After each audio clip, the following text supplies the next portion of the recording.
नरक की यातनाएं भाग 1। मृत्यु के बाद आत्मा कहाँ जाती है? मृत्यु एक ऐसा शब्द जिसे सुनते ही पूरे शरीर में सिहरन दौड़ जाती है। परंतु क्या कभी आपने सोचा है कि मृत्यु के बाद क्या होता है?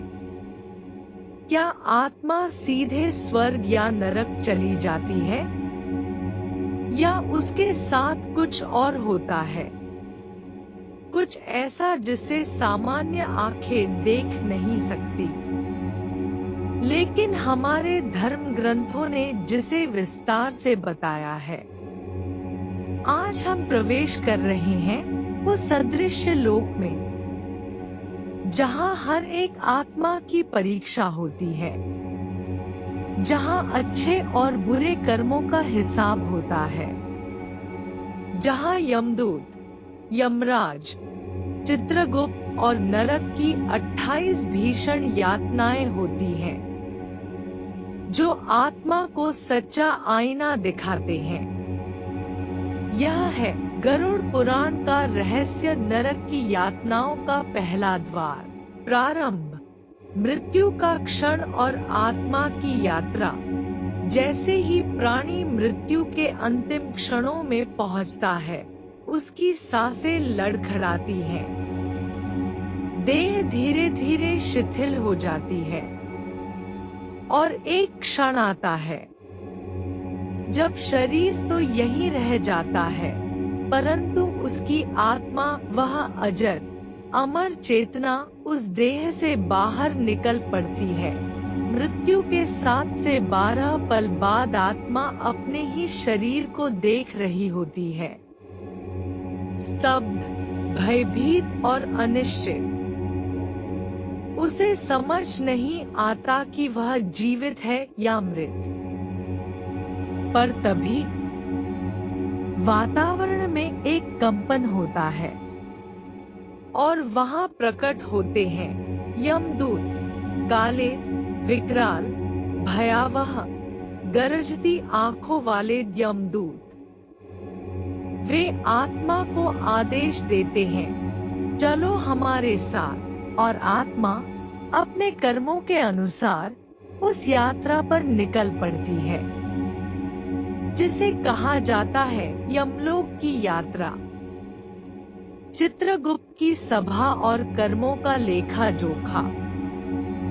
यमलोक में पहुंचने के बाद आत्मा को ले जाया जाता है चित्रगुप्त के समक्ष।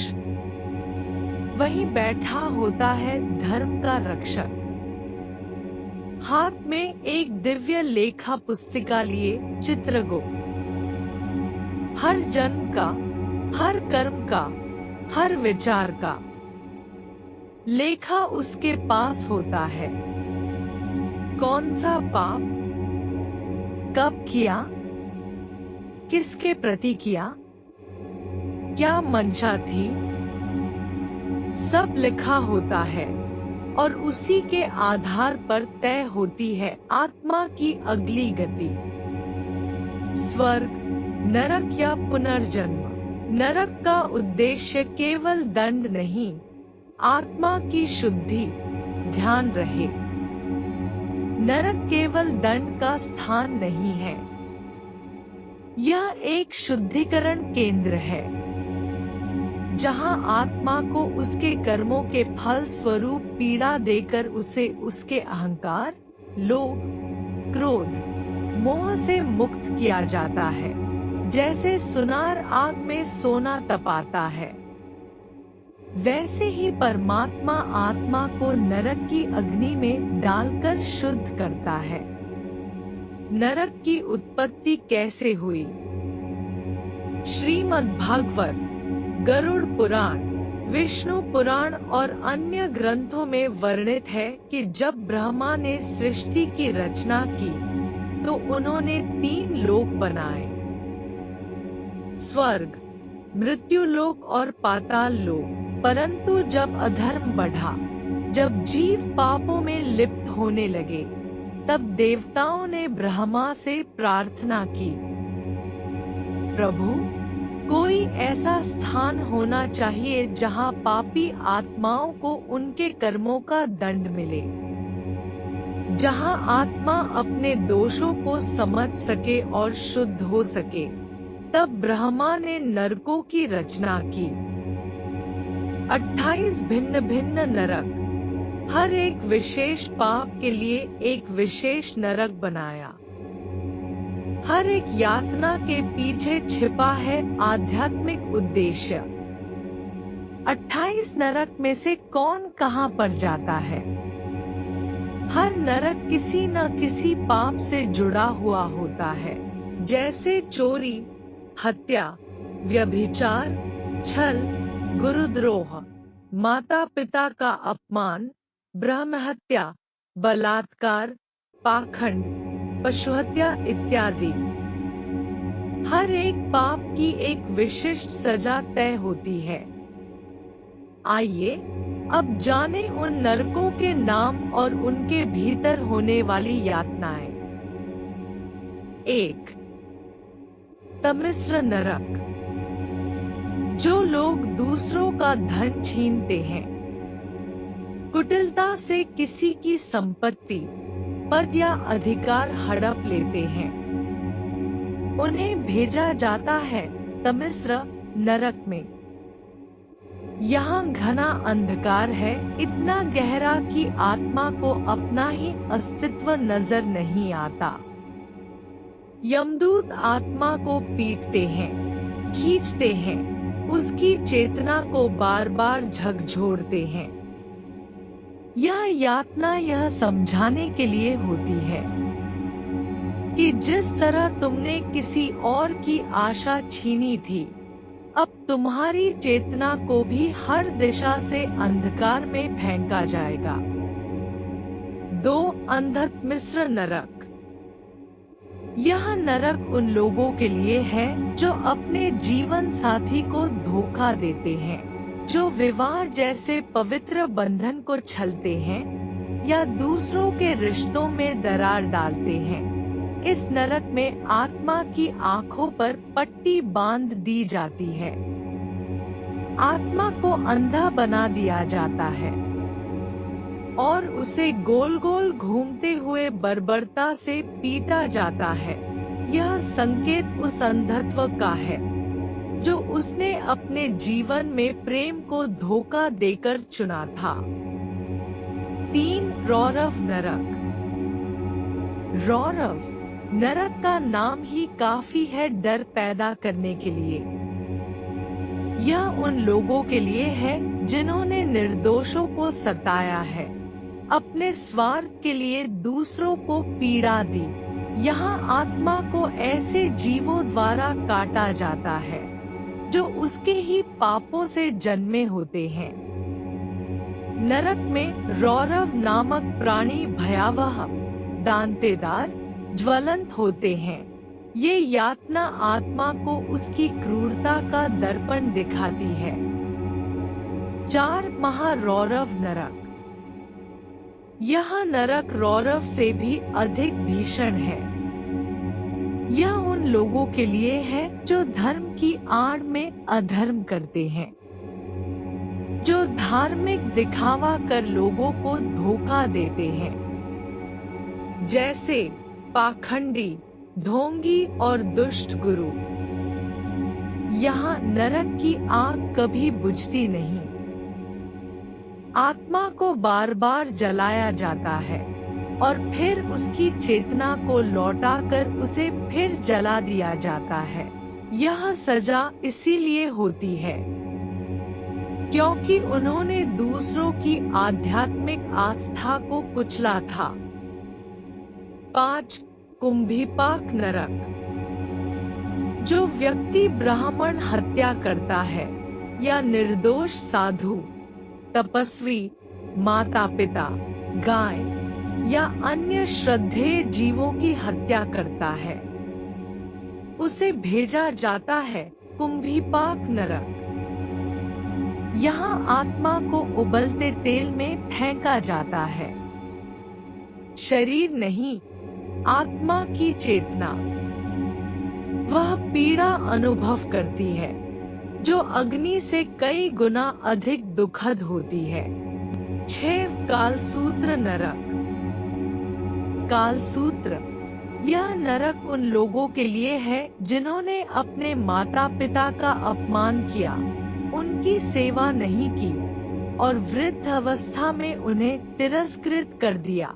यहाँ की धरती तांबे की होती है, तपती, धधकती, जलती हुई। सूरज की 7 किरणें इसे लगातार जलाती रहती हैं। आत्मा को इस पर चलने को मजबूर किया जाता है। हर कदम पर जलन, हर क्षण चीत्कार। यह यातना दर्शाती है कि जिन लोगों ने जिनके कारण जीवन पाया, उन्हें अपमानित किया, उनका ही जीवन इतना अपमानजनक होगा कि वो हर क्षण पछताएंगे। 7 असिपत्रवन नरक। असिपत्रवन, यह नरक उन शासकों, अफसरों, राजनेताओं और ताकतवर लोगों के लिए है जो जनता के साथ अन्याय करते हैं, धर्म और न्याय को कुचलते हैं। इस नरक में एक ऐसा जंगल होता है जहां पेड़ के पत्ते तलवार की तरह नुकीले होते हैं। जैसे ही आत्मा पेड़ों के बीच से गुजरती है, हर पत्ता उसकी चेतना को चीरता है, हर दिशा से लहूलुहान कर देता है। यह संकेत है कि जिस प्रकार उसने जनता को पीड़ा दी थी, अब उसी पीड़ा से वह स्वयं गुजर रहा है। 8 सुकरमुख नरक। सुकरमुख, यह नरक उन लोगों के लिए है जो दूसरों की संपत्ति हड़प लेते हैं, विशेषतः वे जो भाइयों, बहनों, रिश्तेदारों की जमीन, जायदाद या धन पर जबरदस्ती अधिकार जताते हैं। यहाँ आत्मा कोड़ोड सुअर जैसे विकराल प्राणियों द्वारा लगातार नोचा जाता है। कभी चेतना छीन ली जाती है, फिर वापस दी जाती है ताकि पीड़ा दोहराई जा सके। यह सिखाता है लालच का परिणाम अंततः केवल पीड़ा ही होता है। 9 संजीवन नरक। यह नरक सबसे रहस्यमय है क्योंकि यहाँ आत्मा कोड़ोट बार बार मारा जाता है, फिर जिंदा किया जाता है, फिर मारा जाता है, फिर जिंदा किया जाता है। यह यातना उन लोगों के लिए है जिन्होंने अनगिनत झूठ बोले, दूसरों को आत्महत्या की ओर धकेला या बार बार जानबूझकर छल किया। यह नरक आत्मा को उसकी चेतना के सबसे गहरे स्तर तक तोड़ देता है, जहां वह स्वयं को पहचानना छोड़ देती है। 10 आवीची नरक, नरकों का सबसे निचला स्तर। आवीची, यह नरक सभी नरकों में सबसे भीषण और गहन है। कुछ ग्रंथों में इसे अंतहीन नरक कहा गया है।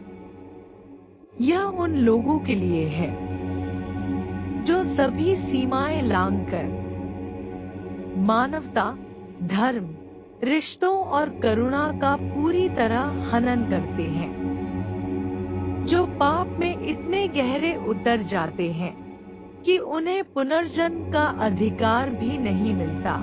यहाँ कोई विराम नहीं, कोई विश्राम नहीं, कोई चेतना शांति नहीं पा सकती।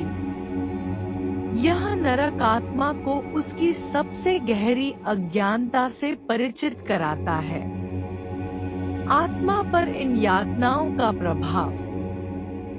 इन सब यातनाओं के पीछे एक ही उद्देश्य है, शुद्धि। ईश्वर दयालु है, वे पापी आत्मा को नष्ट नहीं करते, बल्कि उसे यातनाओं के माध्यम से सुधरने का अवसर देते हैं। हर चीख, हर जलन, हर यातना उस आत्मा को यह सिखाने के लिए होती है कि अगला जीवन कैसे जिया जाए। इन नरकों में आत्मा रोती है, पछताती है, टूटती है, और जब उसका दोष मिटता है तभी उसे दोबारा जन्म की अनुमति मिलती है या मोक्ष के मार्ग पर चलने का अवसर। आत्मचिंतन के लिए आमंत्रण। हम सब अपने कर्मों से अपने भविष्य का निर्माण कर रहे हैं। हर विचार, हर क्रिया, हर भावना चित्रगुप्त की लेखा में दर्ज हो रही है। कभी कभी हम सोचते हैं कि हमें कोई देख नहीं रहा, परंतु ईश्वर सब देख रहे हैं और मृत्यु के बाद वह लेखा प्रस्तुत होगा। तो आइए इस जीवन में ही जाग जाए, पापों से बचें, सच, धर्म, करुणा और सेवा का मार्ग अपनाएं, ताकि हमें नरक की राह ना देखनी पड़े। यदि आपको यह दिव्य कथा ज्ञानवर्धक और भावनात्मक लगी हो तो कृपया हमारे चैनल रॉयल भक्ति गुरु को सब्सक्राइब करना न भूलें। हम हर दिन लाते हैं शास्त्रों से जुड़ी ऐसी ही दिव्य कहानियाँ। प्रेम से बोलो यमराज भगवान की जय। जय सनातन धर्म। भगवान आप सभी का कल्याण करे। और हाँ, कमेंट में यमराज भगवान जरूर लिखें। मिलते हैं रॉयल भक्ति गुरु के अगली भक्ति कहानी में। कहानी अच्छी लगी तो कहानी को लाइक, कमेंट और शेयर करें, और चैनल पर नए हैं तो चैनल को सब्सक्राइब करें और बेल आइकॉन को जरूर प्रेस करें, जिससे कि हमारे आने वाले हर नई कहानी का नोटिफिकेशन आपको मिलता रहे। वीडियो देखने के लिए आप सभी का बहुत बहुत धन्यवाद।